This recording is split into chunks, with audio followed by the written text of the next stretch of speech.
The trouble was, for them, they had never made the leap most other intelligent life forms in the universe had made. Oh, they'd built rockets and probes and satellites, a few of them even worked, yet really their mathematics had thus far let them down. They had yet to do the big stuff, the synchronization of brains, the creation of free-thinking computers, information technology, intergalactic travel. And as I read, I realized I was stopping all these opportunities. I had killed their future. The phone rang. It was Isabel. "Andrew, what are you doing? Your lecture started 10 minutes ago." She was cross, but in a concerned way. It still felt strange and new having someone be worried about me. I didn't fully understand this concern or what she gained by having it, but I must confess, I quite liked being the subject of it. "Oh yes, thank you for reminding me. I will go. Bye, darling. Be careful. We are listening." The problem with equations. I walked into the lecture hall. It was a large room made predominantly of dead trees. There were a lot of people staring at me. These were students. Some had pens and paper. Others had computers. All were waiting for knowledge. I scanned the room. There were 102 of them in total. There was an unsettling number stuck as it is between two primes. I tried to work out the student's knowledge level. You see, I didn't want to overshoot. I looked behind me. There was a whiteboard where words and equations were meant to be written, but there was nothing on it. I hesitated, and during that hesitation someone sensed my weakness. Someone on the back row, a male of about 20 with bushy blonde hair and a t-shirt which said, "What part of n equals r times f to the power of s times f to the power of p times n to the power of e times f to the power of l times f to the power of I times f to the power of c times l. Don't you understand?" He giggled at the wit he was about to display and shouted at, "You look a bit overdressed today, Professor." He giggled some more, and it was contagious, the howling laughter spreading like fire across the whole hall. Within moments everyone in the hall was laughing. Well, everyone except one person, a female. The non-lapping female was looking at me intently. She had red curly hair, full lips and wide eyes. She had a startling frankness about her appearance, an openness that reminded me of a death flower. She was wearing a cardigan and coiling strands of her hair and her finger. "Calm down," I said to the rest of them. "That is very funny. I get it. I am wearing clothes and you are referring to an occasion in which I was not wearing clothes. Very funny. You think it is a joke, like when George Cantor said the scientist Francis Bacon wrote the plays of William Shakespeare, or when John Nash started seeing men in hats who weren't really there. That was funny. The human mind is a limited but high plateau. Spend your life at its outer limits and oops, you might fall off. That is funny, yes, but don't worry, you won't fall off, young man. You are right there in the middle of your plateau, though I appreciate your concern. I have to say I am feeling much better now. I am wearing underpants and socks and trousers and even a shirt." People were laughing again, but this time the laughter felt warmer, and it did something to me inside this warmth.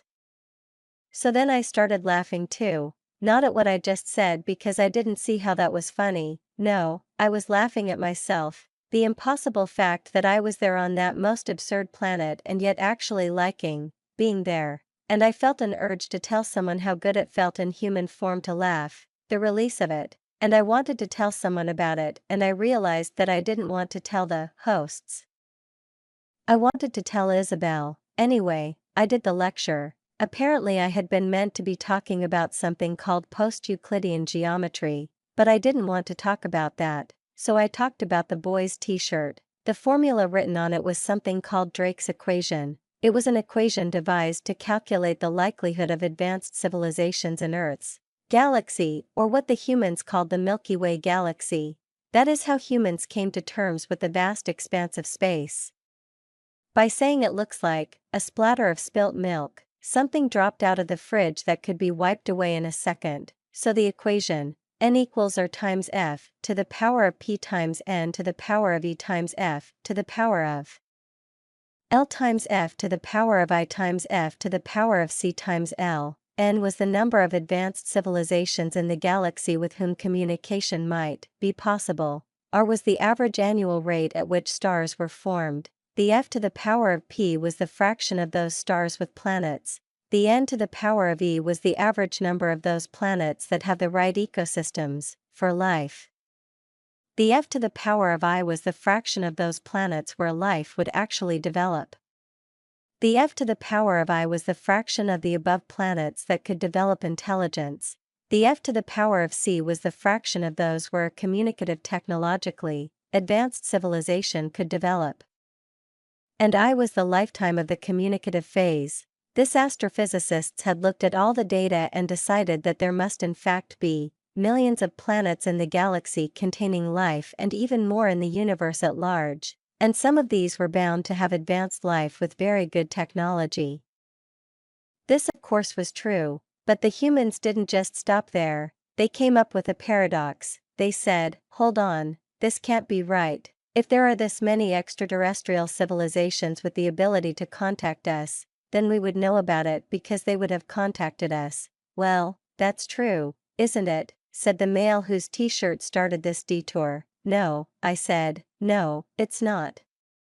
Because the equation should have some other fractions in there. For instance, it should have, I turned and wrote on the board behind me, F to the power of cause, fraction who could give a shit about visiting or communicating with Earth, and then F to the power of DSBTHDR, fraction who did so but the humans didn't realize. It was not exactly difficult to make human students of mathematics laugh. Indeed, I had never met a subcategory of life form so desperate to laugh, but still, it felt good. For a few brief moments, it even felt slightly more than good. I felt warmth and I don't know a kind of forgiveness or acceptance from these students. But listen, I said, don't worry, those aliens up there, they don't know what they are missing. Applause. When humans really like something, they clap their hands together. It makes no sense, but when they do it on behalf of you, it warms your brain. And then at the end of the lecture the staring woman came up to me, the open flower, she stood close to me. Normally when humans stand and talk to each other, they try and leave some air between them for purposes of breathing and etiquette and claustrophobia limitation. With this one, there was very little air. I phoned, she said, with her full mouth in a voice I had heard before, to ask about you, but you weren't there. Did you get my message? Oh yes, Maggie, I got the message. You seemed on top form today, thank you. I thought I would do something a bit different. She laughed. The laughter was fake, but something about its fakeness made me excited for some unfathomable reason. Are we still having our first Tuesdays of the month? She asked me. Oh yes, I said, utterly confused. First Tuesdays of the month will be left intact. That's good. Her voice sounded warm and menacing, like the wind that speeds across the southern wastelands of home. And listen. You know that heavy conversation we had the night before you went Lala, you know. Before you were routine at Corpus Christi. What did I tell you? My mind's a little hazy about that night, that's all. Oh. The kind of things you can't say in lecture halls, mathematical things. Actually, correct me if I'm wrong, but mathematical things are the kind of things you can say in lecture halls. I wondered about this woman, this girl, and more specifically I wondered what kind of relationship she'd had with Andrew Martin. Yes, oh yes, of course. This Maggie knew nothing, I told myself. Anyway, she said, I'll see you. Yes, see you. She walked away, and I watched her walk away.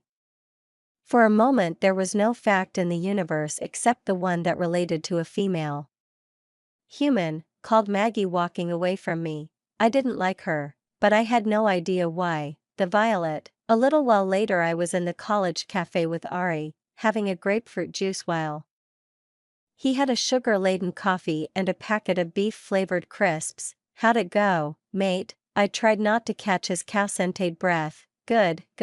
I educated them about alien life, Drake's equation. But at your territory, out of my territory. What do you mean, subject-wise? Mathematics is every subject. He screwed up his face. Tell him about Fermi's paradox. They told me, actually. Or bollocks. You think, well, what the fuck would an extraterrestrial life form want to come here for? That is pretty much what I said. I mean, personally, I think physics tells us there is an exoplanet out there with life on it, but I don't think we understand what we're looking for, or what form it will take, though I think this will be the century we find it. Of course, most people don't want to find it, even the ones who pretend they do, they don't want to, really, don't they? Why not? He held up his hand, a signal for me to have patience while he completed the important task of chewing and then swallowing the crisps that were in his mouth. Because it troubles people, they turn it into a joke. You've got the brightest physicists in the world these days saying over and over as plainly as physicists can manage. There has to be other life out there, and other people too, and I mean thick people, mainly, star-signed people, the kind of people whose ancestors used to find omens in shit, but not just them, other people too, people who should know a lot better. You've got those people saying aliens are obviously made up because War of the World was made up and Close in Kansas of the third kind was made up, and though they like those things, they kind of formed a prejudice in their head that aliens can only be enjoyed as fiction, because if you believe in them as fact, you are saying the thing that every unpopular, scientific breakthrough in history has said, which is what? That humans are not at the center of things. The planet is in orbit around the sun. That was a fucking hilarious joke in the 1500s, but Copernicus wasn't a comedian, he was apparently the least funny man of the whole Renaissance. He made Raphael look like Richard Pryor, but he was telling the fucking truth. The planet is in orbit around the sun, but that was out there, I'm telling you.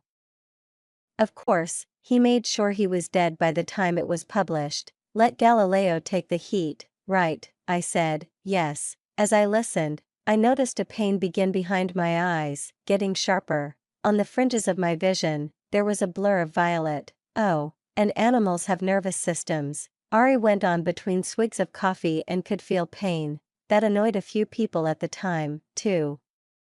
And some people still don't want to believe the world is as old as it is, because that would mean having to accept the truth that humans, in the day that has been the Earth, have been here for less than a minute. We're a late night pissing the toilet, that's all we are, right? I said, massaging my eyelids. Recorded history is just the length it takes to the flesh. And now we know we don't have free will. People are getting pissed off about that, too, so if and when they discover aliens they'd be really pretty unsettled, because then we'd have to know once and for all that there is nothing really unique or special about us, at all. He sighed and gazed intently at the interior of his empty packet of crisps, so I can see why it's easy to dismiss alien life as a joke. One for teenage boys with overactive wrists and imaginations. What would happen? I asked him, if an actual alien were found on Earth, what do you think would happen? I don't know, that's why I'm asking you. Well, I think if they had the brains to get here, they'd have the brains to not reveal they were alien. They could have been here. They could have arrived in things that weren't anything like sci-fi ships. They might not have UFOs. There might be no flying involved, and no object to fail to identify. Who the fuck knows? Maybe they were just you. I sat upright in my chair. Alert. What, you? As in no FO unidentified. Unidentified, okay. But what if somehow they were identified? They were. What if humans knew an alien was living among them? After asking this, all around the cafe appeared little wisps of violet in the air, which no one seemed to notice. Ari ate down the last of his coffee and then considered for a moment. Scratched his face with his meaty fingers. Well, put it this way. I wouldn't want to be that poor bastard, Ari, I said. Ari, I am that poor bastard was what I was going to say. But I didn't. Because right then, at that precise moment, there was a noise inside my head. It was a sound of the highest possible frequency, and it was extremely loud. Accompanying it, and matching it for intensity, was the pain behind my eyes, which became infinitely worse. It was the most excruciating pain I'd ever experienced, and it was a pain I had no control over.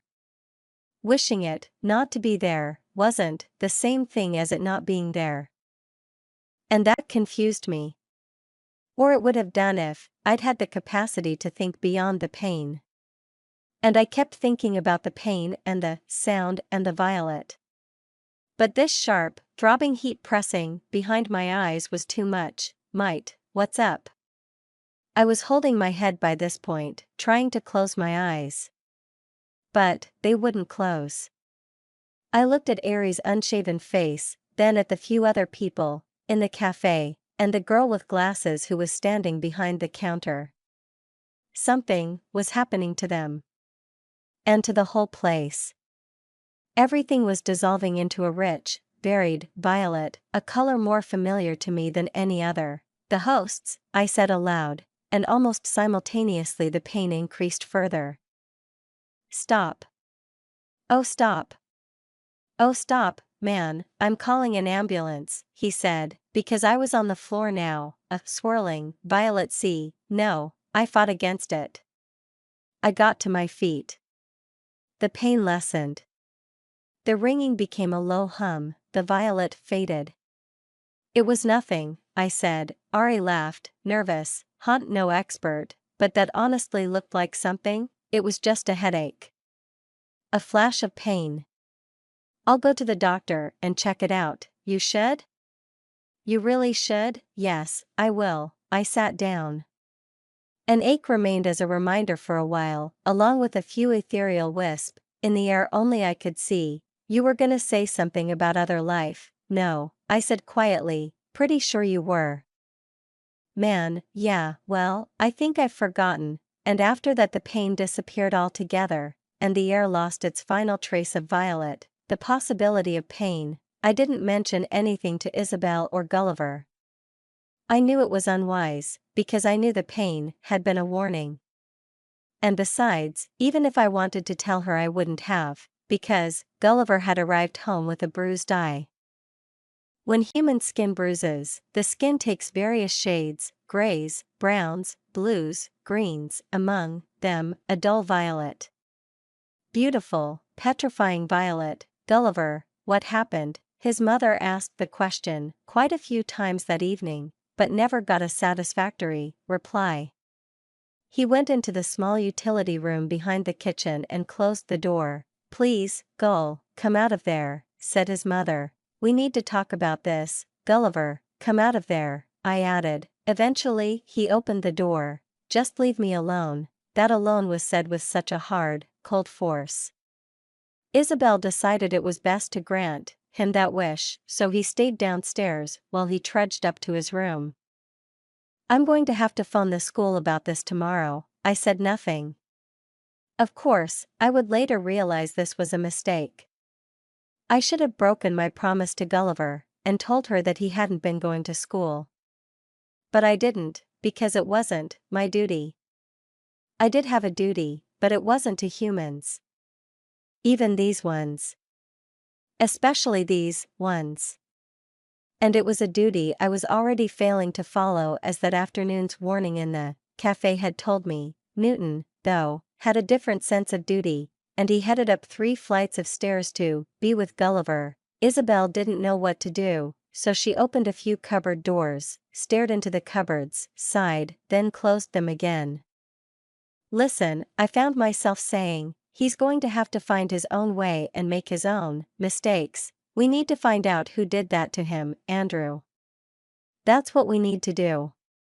People can't just go around inflicting violence on human beings like that. They just can't do that. What ethical code do you live by where you can sound so indifferent about it? What could I say? I'm sorry. I'm not indifferent. I care for him. Of course I do. The terrifying thing, the absolutely awful fact I had to face, was that I was right. I did care. The warning had failed, you see. Indeed, it had the opposite effect.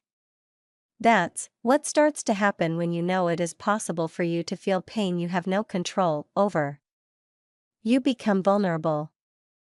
Because the possibility of pain is where love stems from, and that, for me, was very bad news indeed. Sloping roofs and other ways to deal with the rain, and by asleep to say we end the heartache and the thousand natural shocks that flesh is heir to. William Shakespeare, Hamlet. I couldn't sleep. Of course I couldn't. I had a whole universe to worry about. And I kept thinking about the pain and the sound and the violet. On top of that, it was raining. I decided to leave Isabel in bed and go and talk with Newton. I headed slowly downstairs, with my hands over my ears, trying to cancel out the sound of falling cloud water drumming against the windows. To my disappointment, Newton was sleeping soundly in his basket. On my return upstairs, I noticed something else. The air was cooler than it should have been, and the coolness was coming from above rather than below. This went against the order of things. I thought of his bruised eye, and I thought further back. I headed up towards the attic and noticed that everything there was exactly as it should be. The computer, the dark matter posters, the random array of socks, everything that was except Gulliver himself. A piece of paper floated towards me, carried on the breeze from the open window. On it were 2 words. I'm sorry. I looked at the window. Outside was the night and the shivering stars of this most alien, yet most familiar, galaxy. Somewhere beyond the sky was home. I realized I could now get back there if I wanted. I could just finish my task and be back in my painless world. The window sloped in line with the roof, which, like so many roofs here, was designed to usher away the rain. It was easy enough for me to climb out of, but for Gulliver it must have been quite an exertion. The difficult thing, for me, was the rain itself. It was relentless. Skin-soaking. I saw him sitting on the edge, next to the gutter rail with his knees pulled into his chest. He looked cold and bedraggled, and seeing him there, I saw him not as a special entity, an exotic collection of protons, electrons, and neutrons, but as using the human term, as a person. And I felt, I don't know, connected with him, not in the quantum sense in which everything was connected to everything else, and in which every atom spoke to and negotiated with every other atom. No. This was on another level. A level far, far harder to understand. Can I end his life? I started walking towards him, not easy given the human feet and 45-degree angle and the wet slate, sleek quartz, and muscovite, on which I was relying. When I was getting close, he turned around and saw me. "What are you doing?" he asked. He was frightened.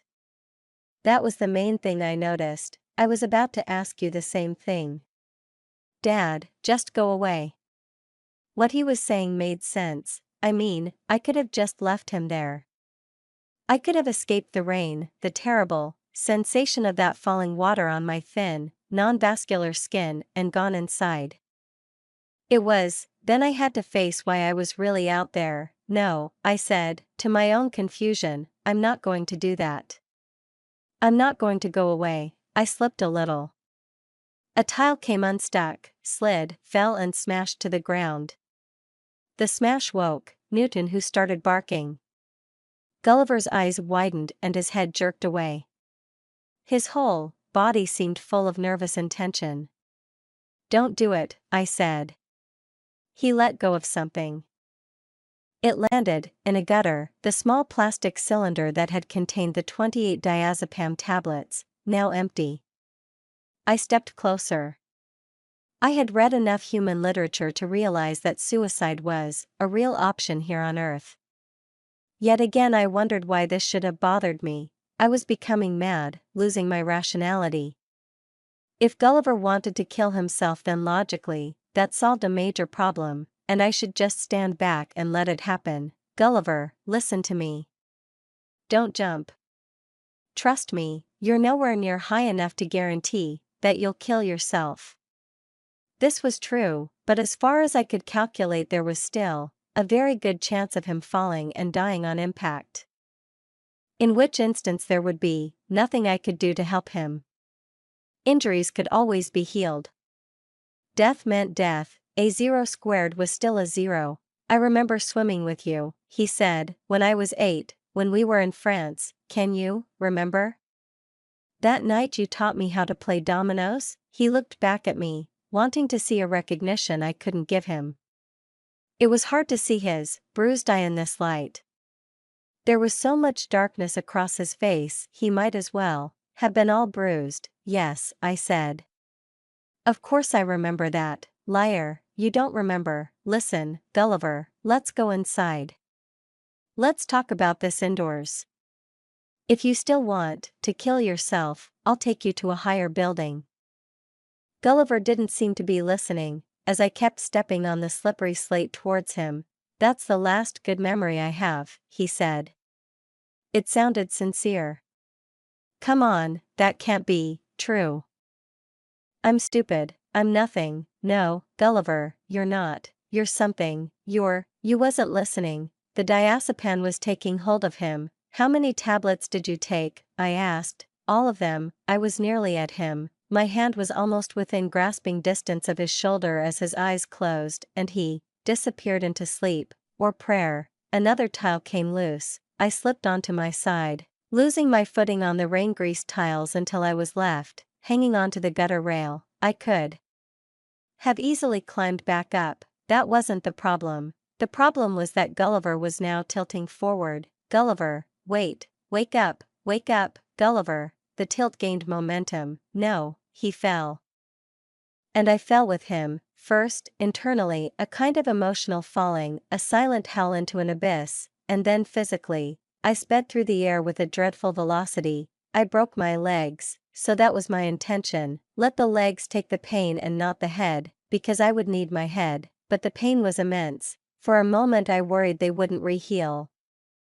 It was only the sight of Gulliver lying totally unconscious on the ground a few meters away that gave me focus. Blood leaked from his ear. To heal him I knew I would first of all need to heal myself, and it happened. Simply wishing was enough if you wished hard enough with the right kind of intelligence. That said, cell regeneration and bone reconstruction still took a lot of energy, especially as I was losing a lot of blood and had multiple fractures, but the pain diminished as a strange, intense fatigue took over me and gravity tried to grip me to the ground. My head hurt, but not as a result of the fall. From the exertion involved in my physical restoration, I stood up dizzily. I managed to move towards where Gulliver lay, the horizontal ground now sloping more than the roof. Gulliver, come on, can you hear me, Gulliver? I could have called for help, I knew that, but help meant an ambulance and a hospital. Help meant humans grasping around in the dark of their own medical ignorance. Help meant delay and the death I was meant to approve of, but couldn't. Gulliver, there was no pulse, he was dead. I must have been seconds too late. I could already detect the first tiny descent in his body temperature. Rationally, I should have resigned myself to this fact, and yet, I had read a lot of Isabel's work, and so I knew that the whole of human history was full of people who tried against the odds. Some succeeded, most failed, but that hadn't stopped them. Whatever else you could say about these particular primates, they could be determined, and they could hope. Oh, yes, they could hope. And hope was often irrational. It made no sense. If it had made sense, it would have been called, well, sense. The other thing about hope was that it took effort, and I had never been used to effort. At home nothing had been an effort. That was the whole point of home, the comfort of a perfectly effortless existence. Yet there I was, hoping. Not that I was standing there passively, just wishing him better from a distance, of course, not. I placed my left hand, my gift hand, to his heart, and I began to work. The thing with feathers, it was exhausting. I thought of binary stars, a red giant and a white dwarf side by side, the life force of one being sucked into that of the other. His death was a fact I was convinced I could disprove, or dissuade, but death wasn't a white dwarf. it was a good bit beyond that, it was a black hole, and once you stepped past that event horizon, you were in very difficult territory. You are not dead, Gulliver, you are not dead. I kept at it, because I knew what life was. I understood its nature, its character, its stubborn insistence. Life, especially human life, was an act of defiance. It was never meant to be, and yet it existed in an incredible number of places across a near infinite amount of solar systems. There was no such thing as impossible. I knew that, because I also knew that everything was impossible, and so the only possibilities in life were impossibilities. A chair could stop being a chair at any moment, that was quantum physics, and you could manipulate atoms if you knew how to talk to them. You are not dead, you are not dead. I felt terrible, waves of deep level, pained, bone-scorching effort tore through me like solar flares. And yet he still lay there, his face, I noticed for the first time, looking like his mother, serene, egg-fragile, precious. A light came on inside the house. Isabel must have woken from the sound of Newton's barking, if nothing else, but I wasn't conscious of that. I was just aware that Gulliver was suddenly illuminated, and shortly after, there was the faintest flicker of a pulse beneath my hand. Hope, Gulliver, Gulliver, Gulliver, another pulse, stronger, a defiant drumbeat of life, a backbeat waiting for melody, dum, and again, and again, and again, he was alive, his lips twitched, his bruised eyes moved like an egg about to hatch, one opened, so did the other. It was the eyes on Earth that mattered. You saw the person and the life inside them if you saw the eyes, and I saw him, this messed up, sensitive boy, and felt for a moment the exhausted wonder of a father. It should have been a moment to savor, but it wasn't. I was being flooded with pain and violet. I could feel myself about to collapse onto the glossy, wet ground, footsteps behind me. And that was the last thing I heard before the darkness arrived to make its claim, along with remembered poetry, as Emily Dickinson Shelley came towards me through the violet and whispered in my ear. Hope is the thing with feathers that perches in the soul, and sings the tune without the words, and never stops at all. Heaven is a place where nothing ever happens. I was back at home on Bonadoria, and it was exactly how it had always been, and I was exactly how I had always been, among them the hosts, feeling no pain and no fear, our beautiful, warless world where I could be entranced by the purest mathematics for all eternity. Any human who arrived here, gazing at our violent landscapes, might well have believed they had entered heaven. But what happened in heaven? What did you do there? After a while, didn't you crave flaws, love and lust and misunderstandings, and maybe even a little violence to liven things up? Didn't light need shade, didn't it? Maybe it didn't. Maybe I was missing the point. Maybe the point was to exist with an absence of pain. Yes, to exist with an absence of pain. Yes, maybe that was the only aim you needed in life. It certainly had been. But what happened if you'd never required that aim because you were born after the goal had been met? I was younger than the hosts. I did not share their appreciation of just how lucky I was. Not anymore, not even in a dream. In between I woke up on Earth, but I was so weak I was returning to my original state. I'd heard about this. Indeed, I had swallowed a word capsule about it. Rather than allow you to die, your body would return to its original state because the amount of extra energy deployed to be someone else would more usefully serve to preserve your life, and that was all the gifts were there for, really, self-preservation, the protection of eternity, which was fine, in theory. In theory it was a great idea, but the only problem was that this was Earth, and my original state wasn't equipped for the air here, or the gravity, or the face-to-face contact. I didn't want Isabel to see me, it just could not happen. And so, as soon as I felt my atoms itch and tingle, warm and shift, I told Isabel to do what she was already doing, looking after Gulliver, and as she crouched down with her back to me, I got to my feet, which at this point were recognizably human-shaped. Then I shifted myself midway between two contrasting forms across the back garden. Luckily the garden was large and dark, with lots of flowers and shrubs and trees to hide Behind, so I did, I hid among the beautiful flowers, and I saw Isabel looking around, even as she was calling for an ambulance for Gulliver. Andrew, she said at one point, as Gulliver got to his feet, she even ran into the garden to have a look, but I stayed still.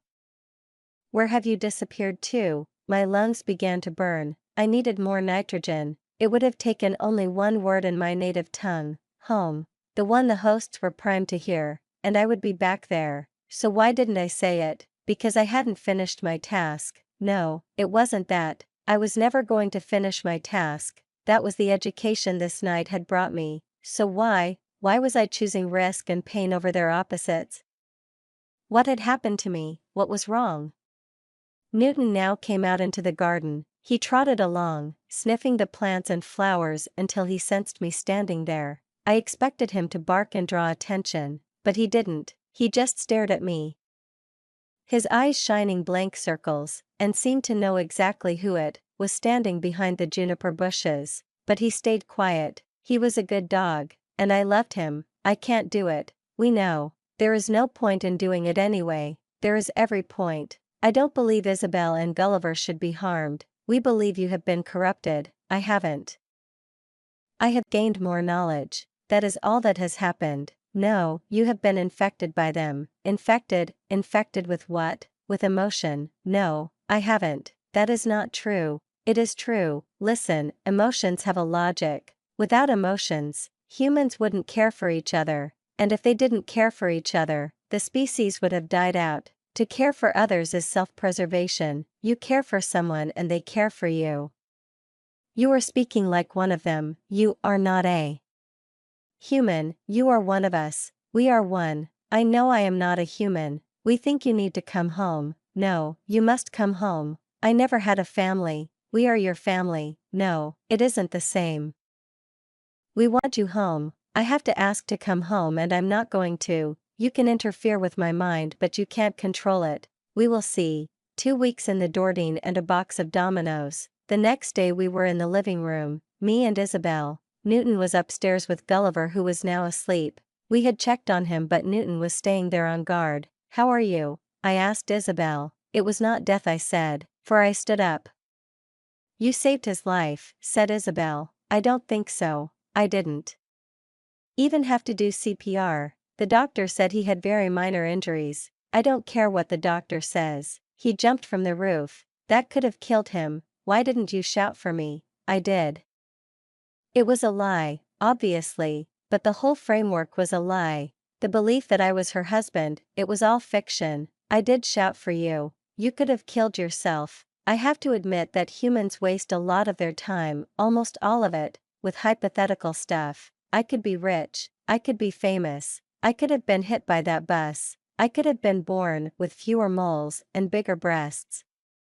I could have spent more of my youth learning foreign languages. They must exercise the conditional tense more than any other known life form. But I didn't kill myself. I am alive. Let's concentrate on that. What happened to your tablets? They were in the cupboard. I threw them away. This was a lie, obviously. The unclear thing was who I was protecting. Isabel, Gulliver, myself. Why would you throw them away? I didn't think it was a good idea to have them lying around, you know, given his condition. But they're diazepam, that's Valium. You can't overdose on Valium. You'd need 1,000. No, I know that. I was drinking a cup of tea. I actually enjoyed tea. It was so much better than coffee. It tasted like comfort. Isabel nodded. She too was drinking tea. The tea seemed to be making things better. It was a hot drink made of leaves, used in times of crisis as a means of restoring normality. Do you know what they told me? She said. No. What? What did they tell you? They told me he could stay in. Right. It was up to me. I had to say if I thought he was a suicide risk or not. And I said I thought he would be more of a risk in there than out here. They said if he tried anything like this again, then there'd be no choice about it. He'd be admitted and they'd watch him. Oh, well, we'll watch him. That's what I say. That hospital is full of mad people. People who think they're from other planets. Stuff like that. She smiled a sad smile and blew a brown tide of ripples across the surface of her drink. yes, yes, we'll have to. I tried to understand something.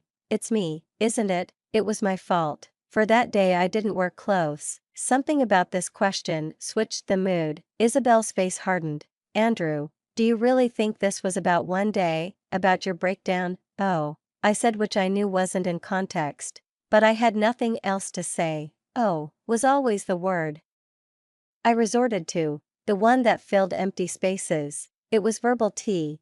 The O should have really been a no because I didn't think this was about one day. I thought it was about thousands of days, most of which I hadn't been there to observe, and so an O was more appropriate. This wasn't about one event, this was about everything.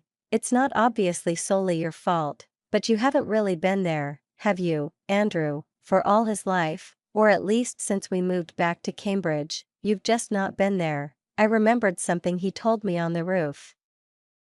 What about France? What? I taught him dominoes. I swam with him in a swimming pool. In France, the country, France. She frowned, confused. France, what? The Dordogne. 2 weeks in the Dordogne and a box of bloody dominoes. Is that your get out of jail free card? Is that fatherhood? No, I don't know. I was just giving a solid example of what he was like.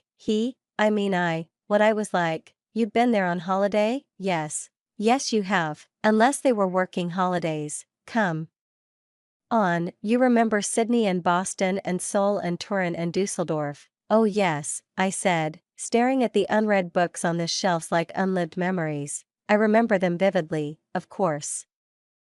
We hardly saw you, and when we did see you, you were always so stressed about the lecture you were going to give or the people you were going to miss. You were so sweet, and all those rows we have, until, you got ill and got better. Come on, Andrew, you know what I'm saying? This isn't breaking news, is it? No, not at all. So, where else have I failed? You haven't failed. It's not an academic paper to be assessed by your peers.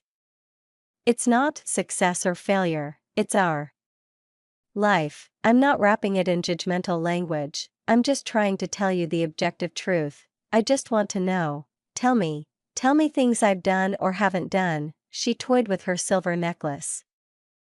Well, come on, it's always been the same. Between the ages of 2 and 4, you weren't back home in time for a single bath or bedtime story. You'd fly off the handle about anything that got in the way of you and your work.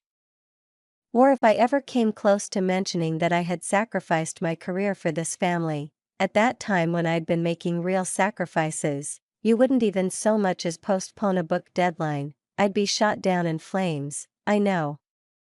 I'm sorry, I said, thinking of her novel, Wider Than the Sky. I've been terrible, I have. I think you would be better off without me. I think sometimes that I should leave and never come back. Don't be childish. You sound younger than Gulliver. I'm being serious.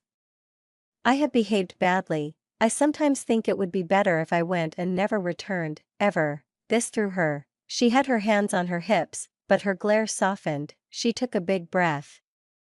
I need you here, I need you. Why? What do I give to this relationship? I don't understand. She clenched her eyes shut, whispered, it was amazing. What you did there, out on the roof, it was amazing. She then made the most complex facial expression I have ever seen on a human, a kind of frustrated scorn, tinged with sympathy, which slowly softened into a deep wide humor, culminating in forgiveness and something I couldn't quite recognize, but which I thought might have been love. What's happened to you? She said it as a whisper, nothing more than a structured piece of breath. What? Nothing has happened to me. Well, a mental breakdown, but I'm over that. Other than that, nothing. I said this flippantly, trying to make her smile. She smiled, but sadness quickly claimed her. She looked up to the ceiling. I was beginning to understand these wordless forms of communication. I'll talk to him, I said, feeling kind of solid and authoritative, kind of real, kind of human. I'll talk to him. You don't have to. I know, I said, and I stood up again to help when I was supposed to hurt. Social networking, essentially, social networking on Earth, was quite limited. Unlike on Vanadoria, the brain synchronization technology wasn't there. so subscribers couldn't communicate telepathically with each other as part of a true hive mind, nor could they step into each other's dreams and have a walk around, tasting imagined delicacies and exotic moonscapes. On Earth, social networking generally involved sitting down at a non-sentient computer and typing words about needing a coffee and reading about other people needing a coffee, while forgetting to actually make a coffee. It was the news show they had been waiting for. It was the show where the news could be all about them, but on the plus side, human computer networks I discovered were preposterously easy to hack into, as all their security systems were based on prime numbers. And so I hacked into Gulliver's computer and changed the name of every single person on Facebook who had bullied Gulliver to "I am the cause of shame," and blocked them from posting anything with the word Gulliver in it, and gave each of them a computer virus which I dubbed the Flea after a lovely poem. This virus ensured the only messages they would ever be able to send were ones that contained the words, "I am hurt and so I hurt." On Vonadoria, I had never done anything so vindictive. Nor had I ever felt quite so satisfied. Forever is composed of nows. We went to the park to walk Newton. Parks were the most common destination on dog walks. A piece of nature, grass, flowers, trees that was not quite allowed to be truly natural. Just as dogs were forte'd wolves, parks were forte'd forests. Humans loved both, possibly because humans were, well, thwarted. The flowers were beautiful. Flowers, after love, must have been the best advert planet Earth had going for it. "It doesn't make sense," said Gulliver, as we sat down on the bench. "What doesn't?" We watched Newton sniffing the flowers, livelier than ever. I was fine. No damage. Even my eyes better. "You were lucky, Dad. Before I went out on the roof, I'd had 28 diazepam, you'd need more." He looked at me, angry for saying this, as if I was humiliating him, using knowledge against him. "Your mum told me that," added. "I didn't know that. I didn't want you to save me. I didn't save you. You were just lucky, but I really think you should ignore feelings like that. That was a moment in your life. You have a lot more days to live, about 24,000 more days to live, probably. That's a lot of moments. You could do many great things in that time. You could read a lot of poetry. You don't like poetry. That's one of the few facts I know about you. It's growing on me." "Listen," I said. "Don't kill yourself. Don't ever kill yourself. That's my advice. Don't kill yourself." Gulliver took something out of his pocket and put it in his mouth. It was a cigarette. He lit it. I asked if I could try it. Gulliver seemed troubled by this, but handed it over. I sucked on the filter and brought the smoke into my lungs. And then I coughed. "What's the point of this?" I asked Gulliver. He shrugged. "It's an addictive substance with a high fatality rate." I thought they would be a point. I handed the cigarette back to Gulliver. "Thanks," he mumbled. Still confused. "Don't worry about it," I said. "It's fine." He took another drag and suddenly realized it wasn't doing anything for him either. He flicked the cigarette in a steep arc towards the grass. "If you want," I said, "we could play dominoes when we get home. I bought a box this morning, no thanks. Or we could go to the Dordogne." "What?" "Go swimming." He shook his head. "You need some more tablets." "Yes, maybe." "You at all mine." I tried to smile playfully and try some more Earth humor. "You fucker." There was a long silence. We watched Newton sniffing around the circumference of a tree, twice. A million suns imploded, and then Gulliver came out with it. "You don't know what it's been like," he said. "I've got all this expectation on me because I'm your son.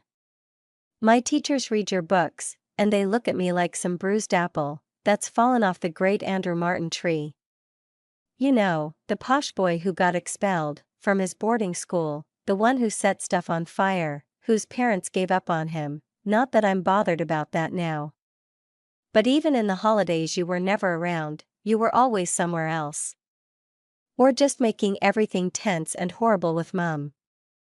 It's just shit. You should have just done the right thing and got divorced years ago. You've not got anything in common. I thought about all this, and didn't know what to say. Cars passed by on the road behind us. The sound was very melancholy somehow, like the bass rumble of a sleeping Bazadian. What was your band called? The Lost, he said. A leaf fell and landed on my lap. It was dead and brown. I held it, and quite out of character felt a strange empathy. Maybe it was because now I was empathizing with humans, I could empathize with pretty much anything. Too much Emily Dickinson, that was the problem. Emily Dickinson was making me human. But not that human. There was a dull ache in my head and a small weight of tiredness in my eyes as the leaf became green. I brushed it away quickly, but it was too late. What just happened? Gulliver asked, staring at the leaf as it floated away on the breeze. I tried to ignore him. He asked again. Nothing happened to the leaf, I said. He forgot about the leaf he might have seen the moment he saw two teenage girls and a boy his own age walking on the road that ran behind the park. The girls were laughing into their hands at the sight of us. I've realized that essentially there are two broad categories of human laughter, and this was not the good kind. The boy was the boy I'd seen on Gulliver's Facebook page, Theo the fucking business clerk. Gulliver shrank. It's the Martians for aches. Gulliver cowered lower on the bench, crippled with shame. I turned around, assessed Theo's physical structure and dynamic potential. My son could beat you into the ground, I shouted. He could flatten your face into a more attractive geometric form. Fuck, Dad, said Gulliver. What are you doing? He's the one who fucked up my face. I looked at him. He was a black hole. The violence was all inward. It was time for him to push some the other way. Come on, I said. You're a human. It's time to act like one. Violence, no, said Gulliver. But it was too late. Theo was crossing the road. Yeah, you're a comedian now, are you? He said as he swagged towards us. It would be fucking amusing to see you lose to my fucking son if that's what you fucking mean, I said. Yeah, well, my dad's a taekwondo teacher. He taught me how to fight. Well, Gulliver's father is a mathematician, so he wins. Yeah, right, you will lose. I told the boy, and I made sure the words went all the way down and stayed there, like rocks in a shallow pond. Theo laughed and jumped with troubling ease over the low stone wall that bordered the park with the girls following. This boy, Theo, was not as tall as Gulliver, but more strongly built. He was almost devoid of neck, and his eyes were so close together he was borderline cyclopic. He was walking backwards and forwards, on the grass in front of us, warming up by punching and kicking the air. Gulliver was as pale as milk. Gulliver, I told him. You fell off a roof yesterday. That boy is not a 40-foot drop, there is nothing to him. No depth. You know how he is going to fight, yes, said Gulliver. He's going to fight well. But you've got surprise on your side. You aren't scared of anything. All you've got to do is realize that this Theo symbolizes everything you've ever hated. He is me. He is bad weather. He is the primitive soul of the internet. He is the injustice of fate. I am asking, in other words, for you to fight him like you fight in your sleep. Lose everything, lose all shame and consciousness, and beat him. Because you can. No, said Gulliver. I can't. I lowered my voice, conjured the gifts. You can. He has the same biochemical ingredients inside him as you do, but with less impressive neural activity. I saw that Gulliver looked confused, so I tapped the side of my head and explained. It's all about the oscillations. Gulliver stood up. I clipped the lead to Newton's collar. He whined, sensing the atmosphere. I watched Gulliver walk over the grass, nervous, tight-bodied, as if being dragged by an invisible cord. The two girls were chewing something they didn't plan to swallow and were giggling, excitedly. Theo, too, was looking thrilled. Some humans not only liked violence, but craved it, I realized. Not because they wanted pain, but because they already had pain and wanted to be distracted away from that kind of pain with a lesser kind. And then Theo hit Gulliver, and he hit him again, both times in the face, sending Gulliver staggering backwards. Newton growled, seeking involvement, but I kept him where he was. You are fucking nothing, said Theo, raising his foot fast through the air to Gulliver's chest. Gulliver grabbed the leg, and Theo hopped for a while, or at least long enough, to look ridiculous. Gulliver looked at me through the still air in silence. Then Theo was on the ground, and Gulliver let him stand up before the switch flicked, and he went wild, punching away as if trying to rid himself of his own body, as if it was something that could be shaken away. And pretty soon the other boy was bleeding, and he fell back on the grass, his head momentarily tilting back and touching down on a rose bush. He sat up and dabbed his face with his fingers, and saw the blood and looked at it, as if it were a message he'd never expected to receive. All right, Gulliver, I said. It's time to go home. I went over to Theo. I crouched down. You are done now. Do you understand? Theo understood. The girls were silent, but still chewed, if only at half speed. Cow speed. We walked out of the park. Gulliver hardly had a scratch. How are you feeling? I heard him. Yes. How does that make you feel? Was it cathartic? He shrugged. The trace of a smile hid somewhere inside his lips. It frightened me how close violence is to the civilized surface of a human being. It wasn't the violence itself that was the worry. It was the amount of effort they'd gone to conceal it. The Homo sapiens was a primitive hunter who had woken each day with the knowledge he could kill. And now the equivalent knowledge was only that he would wake up each day and buy something.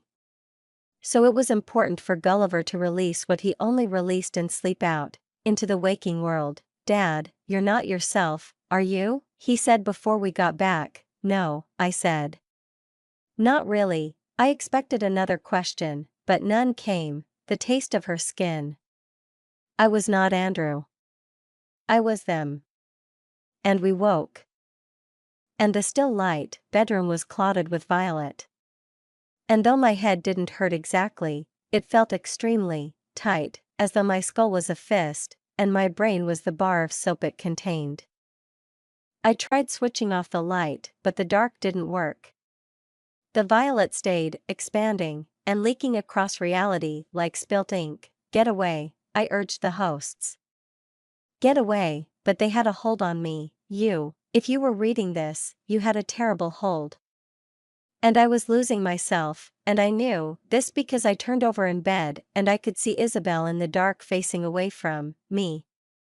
I could see the shape of her, half under the duvet. My hand touched the back of her neck. I felt nothing towards her. We felt nothing towards her. We didn't even see her as Isabel, she was simply a human. The way to a human, a cow or a chicken or a microbe is simply a cow or a chicken or a microbe. As we touched her bare neck, we gained the reading. It was all we needed. She was asleep, and all we had to do was stop her heart from beating. It was really very easy. We moved, our hands slightly lower, felt the heart beating through her ribs. The movement of our hand woke her slightly, and she turned sleepily and said with her eyes still closed, I love you. The you was a singular one, and it was a call to me, or the me Andrew she thought I was, and it was then that I managed to defeat them, become a me and not a we, and the thought that she had just escaped death by such a narrow margin made me realize the intensity of my feelings towards her. What's the matter? I couldn't tell her, so I kissed her instead. Kissing is what humans do when words have reached a place they can't escape from. It is a switch to another language. The kiss was an act of defiance, maybe of war. "You can't touch us," is what the kiss said. "I love you," I told her, and as I smelt her skin I knew I had never wanted anyone or anything more than I wanted her, but the craving for her was a terrifying one now, and I needed to keep underlining my point. I love you. I love you. I love you. And after that, after the awkward shuffling away of that last thin layer of clothes, words retreated to the sounds they once were. We had sex. A happy entanglement of warm limbs and warmer love. A physical and psychological merging that conjured a kind of inner light, a bio-emotional phosphorescence that was overwhelming in its gorgeousness. I wondered why they weren't prouder of it, of this magic. I wondered why, if they had to have flags, why they didn't just opt for one with a picture of sex. Afterwards, I held her, and she held me, and I gently kissed her for it as the wind beat against the window. She fell asleep. I watched her in the dark. I wanted to protect her and keep her safe. Then I got out of bed. I had something to do. I am staying here. You can't. You have gifts not made for that planet. Humans will become suspicious. Well, then I want to be disconnected. We cannot allow that. Yes, you can. You have, too. The gifts are not compulsory. That is the point. I cannot allow my mind to be interfered with. We were not the ones interfering with your mind. We were trying to restore it. Isabel doesn't know anything about the proof. She doesn't know. Just leave her. Leave us. Leave us all. Please. Nothing will happen. You do not want immortality.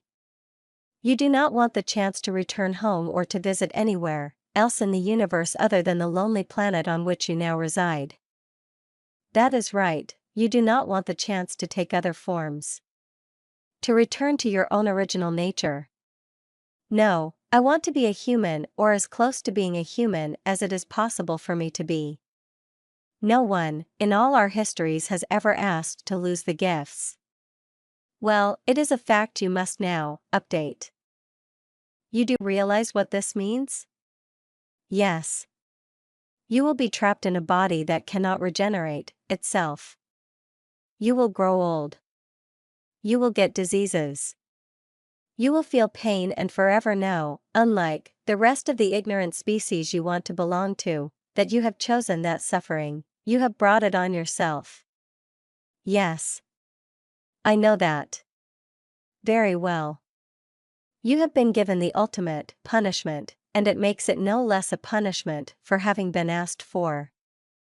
You have now been disconnected. The gifts are gone.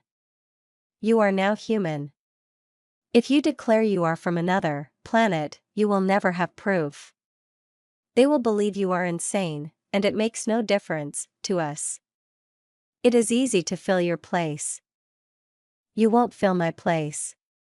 It is a waste of resources. There is no point to the mission. Hello? Are you listening? Can you hear me?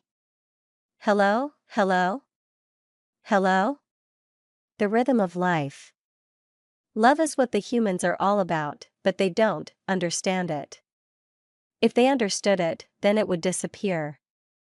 All I know is that it's a frightening thing, and humans are very frightened of it, which is why they have quiz shows, to take their mind off it and think of something else. Love is scary because it pulls you in, with an intense force, a supermassive black hole, which looks like nothing from the outside, but from the inside challenges every reasonable thing you know. You lose yourself like I lost myself in the warmest of annulations. It makes you do stupid things. Things that defy all logic, the opting for anguish over calm, for mortality over eternity, and for earth over home. I awoke feeling terrible. My eyes itched with tiredness. My back was stiff. There was a pain in my knee, and I could hear a mild ringing. Noises that belonged below a planet's surface were coming from my stomach. Overall, the sensation I was feeling was one of conscious decay. In short, I felt human. I felt 43 years old, and now I had made the decision to stay. I was full of anxiety. This anxiety was not just about my physical fate. It was the knowledge that at some point, in the future, the hosts were going to send someone else. And what would I be able to do now that I had no more gifts than the average human? It was a worry at first. But that gradually faded as time went by and nothing happened. Lesser worries began to occupy my mind. For instance, would I be able to cope with this life? What had once seemed exotic began to feel rather monotonous, as things settled into a rhythm. It was the archetypal human one, which went wash, breakfast, check the internet, work, lunch, work, dinner, talk, watch television, read a book, go to bed, pretend to be asleep, then actually sleep. Belonging as I did to a species which had only ever really known one day, there was initially something quite exciting about having any kind of rhythm at all, but now I was stuck here for good. I began to resent humans' lack of imagination. I believe they should have tried to add a little more variety into proceedings. I mean, this was the species whose main excuse for not doing something was if only I had more time. Perfectly valid until you realized they did have more time, not eternity, granted that they had tomorrow and the day after, tomorrow and the day after tomorrow. In fact, I would have had to write the day after 30,000 times before a final tomorrow in order to illustrate the amount of time on a human's hands. The problem lying behind the lack of human fulfillment was a shortage not just of time, but of imagination. They found a day that worked for them and then stuck to it and repeated it, at least between Monday and Friday. Even if it didn't work for them, as was usually the case, they stuck to it anyway. Then they'd alter things a bit and do something a little bit more fun on Saturday and Sunday. One initial proposal I wanted to put to them was to swap things over. For instance, have 5 Sundays and 2 not fun days. That way, call me a mathematical genius, they would have more fun. But as things stood, there weren't even 2 Sundays. They only had Saturdays, because Mondays were a little bit too close to Sundays for Sunday's liking, as if Monday were a collapsed star in the weak solar system with an excessive gravitational pull. In other words, 1/7 of human days worked quite well. The other 6 weren't very good, and 5 of those were roughly the same day stuck on repeat. The real difficulty for me was mornings. Mornings were hard on earth.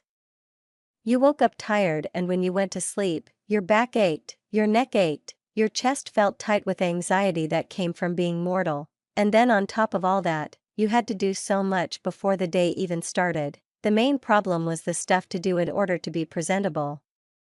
A human typically has to do the following things. He or she will get out of bed, sigh, stretch, go to the toilet, shower, shampoo their hair, condition their hair, wash their face, shave, deodorize, brush their teeth with fluoride, dry their hair, brush their hair, put on face cream, apply makeup, check everything in the mirror. Choose clothes based on the weather and the situation, put on those clothes, check everything again in the mirror. And that's just what happens before breakfast. It's a wonder they ever get out of bed at all, but they do, repeatedly, thousands of times each, and not only that, they do it by themselves with no technology to help them. Maybe a little electrical activity in their toothbrushes and hair dries, but nothing more than that, and all to reduce body odor and hairs and halitosis and shame, teenagers.